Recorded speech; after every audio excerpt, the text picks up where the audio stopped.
past few days I've been working on the transmission seal leak on my 86-300 SDL that you see above me. And I mentioned in one of the previous videos that there was one more thing that I thought, you know, I should really do on this car before I put that transmission in, or I'm going to come to regret it. And that is the rear crank seal. Some of you may be surprised to know that on the 601, 602, and 603 engines produced after 1984, that you can actually replace the crank seal that you see here. You can't do that on the old 616 and 617. You got to pull the engine out, remove the pan, and almost take the engine completely apart to replace the seal. But on these newer engines, it's not that difficult once you have the transmission out. So I made the decision yesterday, hey, I'm going to go ahead and replace that seal, even though it doesn't appear to be leaking.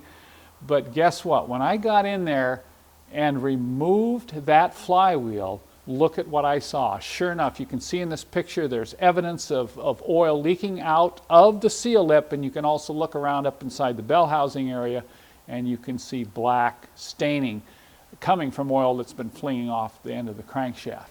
To do this, you're going to have to remove the flywheel, as you see here, along with the flex plate.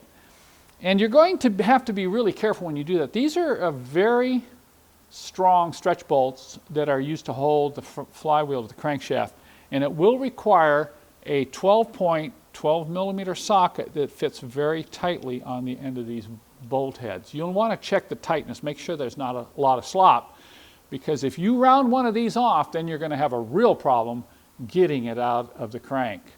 I use a long breaker bar and this special socket. You can see in this picture how I've gotten up in there and I've braced this thing. You also have to find a way to lock up the flywheel.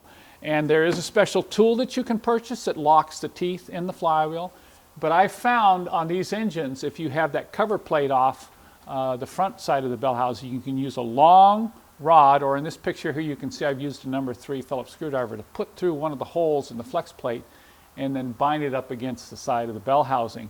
But you're going to need a lot of torque to put these on. You're also going to need a torque wrench to reinstall the bolts, and you'll need to check the factory manual for the torque specs you will need. Here you can see the flywheel and old seal removed. As I mentioned earlier, you can look up here and see some of this black staining from oil leaks that I mentioned previously. If you wonder why this old seal looks so distorted, well, that happened when I removed it. You know, it's a little hard to get out there. You have to punch a hole in it, and then you have to use the seal removal tool here to pry it out from the end of the crankshaft. Now, before installing the new seal, I'm going to come in here with a little real fine sandpaper and clean this lip and clean this whole area really well. And of course, yesterday I'm thinking I got to have some sort of a tool to put that seal in.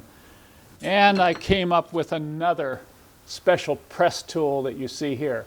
So we'll grease this seal up real well on the lip and get it set in here when I'm ready, and then later on use this tool and tap that new seal right into place.